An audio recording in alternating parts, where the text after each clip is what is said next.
think we have to move on to our third subject because I know if I get into this any further, we're going to have to go all the way to the Oval Office. But what's our third subject tonight, Mark? Okay, third subject is Obamacare and the Supreme Court ruling. SCOTUS made the Affordable Care Act. Made a huge ruling. I mean, just incredible. And what was that? And that was that Obamacare is constitutional. Well, we did know that there was the document was a well-crafted 2,700 page that everyone didn't read. Right. So the question of it being constitutional and not constitutional had to go before the Supreme Court. Right. And we also know that what went before was the personal mandate kind of led the charge. And the personal mandate is where everyone's directed under the Affordable Care Act to purchase health insurance. Right. And as a result of the Affordable Care Act and the personal mandate, if you don't buy personal insurance, you can be served a penalty by the IRS. Right. Now, what's interesting about this is the IRS is executing the penalty under the penalty mode. Right. The 2,700 pages don't mention the word tax, but what did Justice Roberts do? Well, Justice Roberts kind of rewrote the law. He rewrote the law. Since when is he legislator? Well, I'm just saying, or he interpreted it very creatively. Creatively. And he said, well, this is a tax. Well, when you're but saying I'm it's a not tax, sure, where does it say that? But I'm not sure. Well, first of all, when it was being legislated, they said, no, it's not a tax. And the president said it wasn't a tax. And he said he would never raise a tax on the middle class. But then when you turn out what this thing looks like now, it's $1 trillion tax mostly on the middle class and poor people.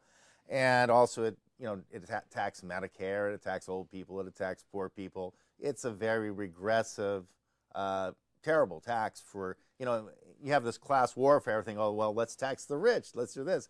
But this one is just really taxing the, the less fortunate economically. Well, I do know that Nancy Pelosi, as we've talked about before, said we have to pass it before we know what's in it.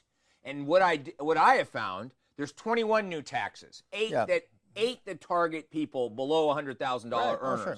So those are the thing is, if you can't afford health insurance, okay, most people can afford health insurance. You would hope they have it.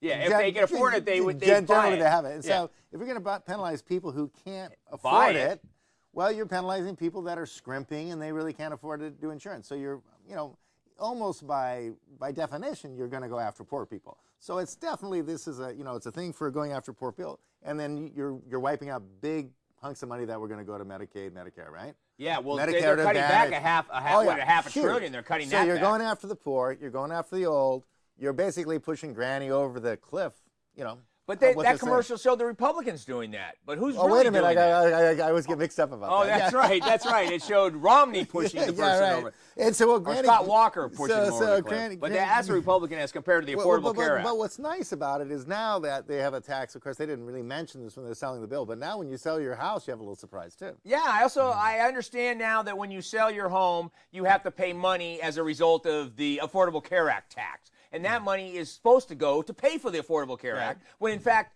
it was supposed to be self-funded by all the people that would be buying new health insurance and stretching out the cost over the whole population. Well, see, that just doesn't add up. Yeah, but you know why it doesn't add up? Because, number one, if someone's not going to buy insurance because they're healthy and young, how are they going to spread their money over the people that are not healthy and young? Well, the thing is, if you're going to add 30 million people to health care, it's going to cost more for the people who have their insurance. The insurance is going to go up.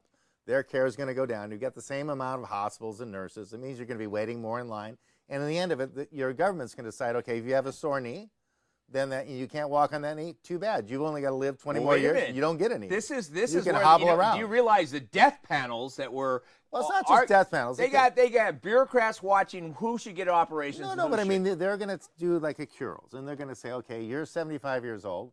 You want a hip operation, you're going to live 5 more years. You don't get a hip operation. Yeah. You can lay there in the convalescent until you die. Yeah. So, I mean, that's kind of what, and now they have 16,000. But the main reason I think they even did the Affordable Care Act is because they're going to have 16,000 more IRS agents, right? Well, those people are going to, and that's the interesting part. That's basically the jobs bill. It's a jobs bill. That's right. It's a jobs bill. You're hiring 16,000 hours. That's union, SEIU. So it's a jobs bill, really. But there's more to it than this. And when Chief Justice Roberts sided with effectively the liberal wing of the Supreme Court. I don't know if he. Hang on. Let me finish this. His key little line in this was, If it looks like a duck, quacks like a duck, it's a tax. And he said that, and he had those words approximated in his ruling, the majority opinion. So he said, this is a tax. But as I remember it, every single Democrat, Debbie Wasserman Schultz, Nancy Pelosi, Harry Reid, Barack Obama, everybody, Eric Holder, anyone that could speak said, there is not a tax. Well, they still say it isn't. And they're still saying it's not a tax, even though the Chief Justice just said it is a tax. No, he's a liar. So, but he's a liar. Unfortunately, he wrote the majority opinion of the Supreme Court. Come on, Mark. What's he know? Okay, so anyway, but really what you're looking at is like they try to sell this under the Commerce Clause. Right, and that was thrown right out. And he said, no, this isn't a Commerce Clause. So in a way, it was kind of a conservative opinion because he said, no, this is not Commerce Clause. Thank God. You can't. He's limiting the Commerce Clause a little bit. You can't use the Commerce Clause to force people into commerce, right? Because up to then, we talked about this quite a bit. You can stop people from going into commerce, but you can't force them into commerce. You can't force them into commerce. So in one way, it is a conservative opinion. The result of it is to kind of socialize 20% of the society. I mean, of the whole.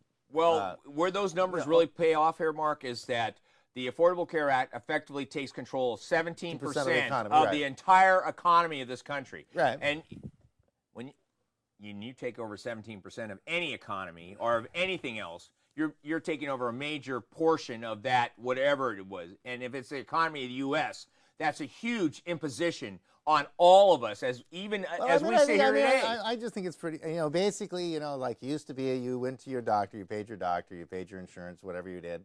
I mean, I pay my insurance every month, and I never use it, knock on wood, and I'm fine with that. But now it's like you're going to be paying, well, we're already paying for a bunch of other people's insurance already, but we're just be paying for it's more. Built into our monthly payment. Yeah, and so, but what happens now is that instead of going to a doctor and the doctor sees you, now it's kind of going to be like, it's kind of like going to the DMV, right? You're going to be standing in line, and maybe you'll see somebody, maybe you won't, maybe, who knows? I mean, it's going to be a government project, and the government projects have one real goal, and that's to hire bureaucrats and more government people who join the union to contribute. Basically, they're taking tax dollars to buy votes. Yeah. And so what you have is 20% of the U.S. economy now is a tax to buy votes. And that's really all it is. Well, there's alternative theories on why Chief Justice Roberts actually sided with the liberal wing and said this is constitutional. He had some key words in his opinion, and those were, it's up to the political class in this country to make a decision whether or not this law should be overturned or kept, not up to the Supreme Court. So I believe Justice Roberts looked at this in a couple different ways. I think one of the ways he looked at it was, I want to protect the integrity of the Supreme Court. It makes it look like I'm not so far right that we're locked into putting down everything the president does. But what he did was he caused confusion amongst constitutional scholars that will be talked about for decades with his ruling. His ruling flies in the face of precedent, flies in the face. And the only way he could even justify looking in the mirror after this, by calling it a tax, Congress has the unlimited right to tax. Well, that is kind of interesting. What kind of tax is it? He didn't really define that. He didn't define it. Is it a tariff? Is it a direct tax? Is it an income tax? I mean, it looks like it could be any of those. But I think that, what he's saying is that Congress has broad powers to tax. The Commerce Clause couldn't possibly cover this, so I guess that's good news for conservatives. It's fine that, now we've got kind of a situation where it's a tax that's not a tax because they never called it a tax. They never would have gotten the votes. And they're still not calling it a tax. And they'll never call it a tax. And they're never going to call it a tax. But when the IRS is enforcing it, no, but it's about I think it's $1 trillion over the next 10 years. So, but anyway, Mark, I think we're going to have a lot more to witness in this with our next election, and I want to thank you for coming in tonight, and I want to thank all our viewers for continuing to support our show, because Law Talk addresses the facts of today. Okay, good talking to you, Jim. Thanks, Mark. Very good. It's a tax. It's a tax. It's a tax.